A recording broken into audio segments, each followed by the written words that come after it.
Каква сума дължим? Сумата, която дължите е 1000 лева. Колко? Ами така, 1000 лева. Как 1000 лева, бе, човек? Така, 200 лева е самата нощувка. Ма нощувката е ясна. Другото, какво дължим другото? 150 лева е басейна. Майка ти, косатка ти ли ползва? Ние не сме ползвали басейн, бе, господине. Ама да сте го ползвали, бе, господине, той беше на разположение през цялото време. Следващото, спа процедури, 250 лева.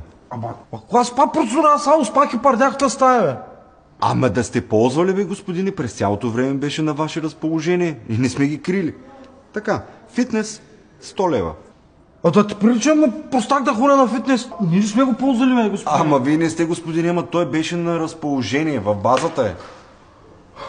И тенис корт, 300 лева.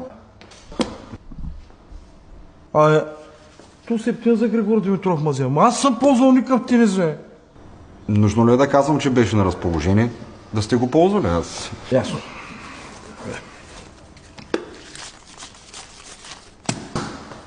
Давам ви 200 лева, останалите 800 ги спирам за секса с жена ми.